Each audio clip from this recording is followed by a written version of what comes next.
My boss fired me on the spot for saying 6 words to a coworker.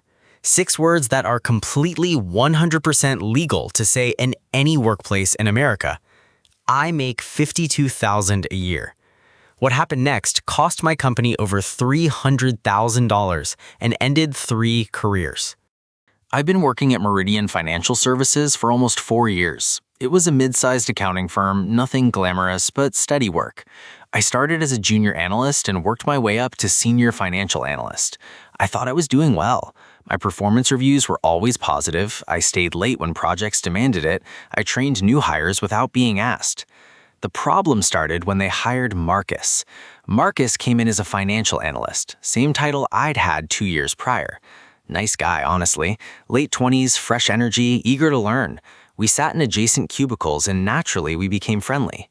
One afternoon in late September, we were grabbing coffee in the break room. Marcus seemed stressed and I asked what was wrong. "Man, I don't know if I made the right call taking this job," he said, stirring his coffee absently. "I had another offer and I keep second-guessing myself." "What's eating at you?" I asked. "The money, mostly. The other place offered 58, but Meridian seemed like better growth potential, you know? So I took 54 here." I nearly choked on my coffee. $54,000. This guy, with 2 years less experience than me, in a junior role to mine, was making $2,000 more than I was. I tried to keep my face neutral, but something must have shown because Marcus looked at me weird. "What?" he asked. And here's where I said the words that would change everything. "I make $52,000 a year." Marcus's eyes went wide. "Wait, what? But you're a senior analyst. You've been here way longer than me." "Yeah," I said. "I know." We didn't say much after that. The conversation kind of died naturally, but I could see the wheels turning in his head, same as they were turning in mine. What I didn't know was that Rebecca Chen was standing just around the corner refilling the paper towel dispenser. Rebecca was our office manager, and more importantly, she was the eyes and ears for our department head, Victor Harmon. Within an hour, I was summoned to Victor's office. Victor Harmon was the kind of manager who confused fear with respect. Mid-50s, always in expensive suits, always with that thin smile that never reached his eyes. He'd been running the financial analysis department for 12 years, and he treated it like his personal kingdom. "Close the door, please," he said when I walked in. I sat down across from his massive mahogany desk. He didn't offer me water, he didn't make small talk, he just stared at me for a long, uncomfortable moment. "I'm going to ask you something, and I want you to be honest with me," Victor said. "Did you discuss your compensation with Marcus Rivera in the break room today?" My stomach dropped, but I kept my voice steady. "I mentioned my salary, yes." Victor's face hardened.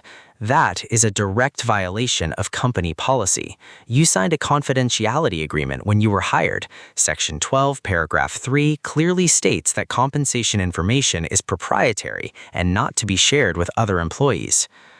I remember signing something, but I also know that discussing wages with coworkers is protected under federal law, the National Labor Relations Act specifically. "Don't quote laws at me," Victor snapped. His face was turning red.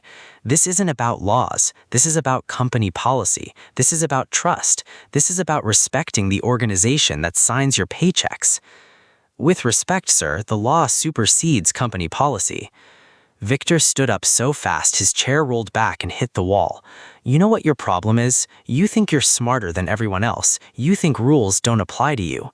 He leaned over his desk, getting close to my face. "I'm going to make this very simple. You have 2 choices. You can sign a written warning acknowledging that you violated company policy and promising never to discuss compensation again, or you can pack your things and leave." I sat there, heart pounding, mind racing. Everything in me wanted to back down, sign the paper, keep my job. I had bills, I had rent, I had a car payment. But something else burned hotter than the fear. The knowledge that I'd given 4 years to this company, trained people who were making more than me, and now I was being threatened for doing something completely legal. "I'm not signing that," I said. Victor straightened up. That thin smile returned to his face. "Then you're fired, effective immediately. Security will escort you to your desk to collect your belongings." Just like that. 4 years, gone in 4 minutes. As I walked back to my cubicle with a security guard trailing behind me, I passed Marcus. He looked horrified. I just shook my head slightly, grabbed a box, and started packing my things. But here's the thing about being backed into a corner. Sometimes it's exactly where you need to be to finally fight back. Okay, I need to stop here for a second because this is the moment I had to make a choice. Subscribe if you think I was right to refuse to sign that paper. Or tell me in the comments, would you have just signed it to keep your job? Because what I did next, it turned into something way bigger than I ever expected. Stay with me. That night, I barely slept. I was angry, scared, and honestly a little in shock. But by morning, I had a plan. First, I filed for unemployment. When they asked why I was terminated, I told them exactly what happened. Then I did something I should have done years ago. I called a lawyer. Her name was Patricia Okonkwo, and she specialized in employment law. When I told her my story, she actually laughed. Not at me, at how stupid my former employer had been. "You were fired for discussing wages," she said, "and they put it in writing?" Well, Victor said it verbally, but they sent me a termination letter that says I was fired for violation of company confidentiality policy regarding compensation disclosure. They actually wrote that down? Patricia sounded almost giddy. "Mr. Reyes, they handed you this case on a silver platter." She explained what I already knew, but in much clearer terms. The National Labor Relations Act, passed in 1935, protects employees' rights to discuss wages with each other. It doesn't matter what your company policy says. It doesn't matter what you signed. Any policy prohibiting wage discussions is illegal and unenforceable, period. But here's where it got interesting. Patricia suggested we dig deeper. If they were willing to fire me over this, what else were they hiding? We filed a formal complaint with the National Labor Relations Board, and then Patricia sent a discovery request to Meridian's legal team. What came back was explosive. It turned out the confidentiality agreement I'd signed wasn't just used against me. It was standard practice. Every employee at Meridian had signed the same illegal agreement. And it wasn't just a piece of paper collecting dust in HR files. It was actively enforced. Over the past 5 years, 7 other employees had been disciplined or terminated for discussing their pay. 2 were fired outright, like me. 3 had received formal warnings. 2 had been pressured into resigning. And the pattern was clear. Every single one of them was either a woman or a person of color. Every single one. When I saw those names, my stomach turned. This wasn't just about me anymore. This was systematic. Patricia contacted the other former employees. 4 of them agreed to join a collective action. We weren't just fighting for me now. We were fighting for everyone Meridian had silenced. The company's legal team tried to settle quickly. They offered me 6 months' salary to go away quietly. I said no. They offered a year's salary. I said no. They offered 18 months plus a positive reference with a non-disclosure agreement attached. I said absolutely not, because this was never about the money. Well, okay, it was a little about the money. I had bills to pay, but it was more about making sure they couldn't do this to anyone else. The NLRB investigation moved faster than I expected. Within 3 months, they issued a formal complaint against Meridian Financial Services for maintaining and enforcing an illegal policy. Victor Harmon was deposed. I wish I could have been there to see it. According to Patricia, he was sweating through his expensive suit within the first hour. He tried to claim the policy was just a formality and never really enforced. Then they showed him the termination letters. His signature was on every single one. The company's CEO, a man named Richard Bellamy, who probably hadn't stepped foot on our floor in years, suddenly became very interested in what was happening. He threw Victor under the bus so fast it was almost impressive. Mr. Harmon acted without proper authorization, the company's statement read. His actions do not reflect Meridian's values or policies. Really? Because it sure looked like company policy to me. You know, the one printed in the employee handbook, the one every employee signed. 6 months after I was fired, the case was resolved. Meridian was ordered to rescind the illegal policy, post notices informing employees of their rights, and provide back pay and damages to all affected employees. My share came to a little over $68,000, but that wasn't even the best part.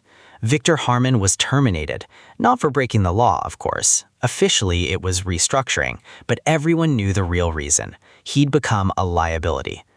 Marcus reached out to me about a month after everything settled. He'd gotten a raise, he said. Apparently, a lot of people at Meridian started comparing salaries after I was fired. Turns out the pay disparities were everywhere. The company was forced to do a complete compensation audit. I felt terrible about what happened to you. I kept thinking if I hadn't said anything about my salary, none of this would have happened. None of this was your fault, I told him, and honestly, I'm glad it happened. Not the getting fired part, but everything that came after. They were breaking the law. They'd been breaking it for years. Someone had to stop them. I'm at a new company now. Better pay, better culture, better management. On my first day, I asked HR about their policy on discussing compensation. The HR director looked at me like I'd asked if the sky was blue. "Of course you can discuss your pay," she said. "That's your legal right. Why would we try to stop you?" And that's when I knew I'd found the right place. Here's what I learned from all of this. Companies that try to silence you about your salary are almost always hiding something. Pay secrecy benefits exactly one party, and it's not you. If your employer has a policy against discussing wages, that policy is illegal. Full stop. They cannot fire you for it. They cannot discipline you for it. And if they do, there are consequences. Know your rights, and don't let anyone bully you into silence. Thank you so much for watching all the way to the end. If this story resonated with you, hit that like button and subscribe so you don't miss the next one. And if you've ever dealt with an illegal policy at work, a boss who tried to silence you, or any kind of workplace nightmare, I want to hear about it. Drop your story in the comments or send it to us directly. Your story might be the next one we feature. Thanks again, and I'll see you in the next video.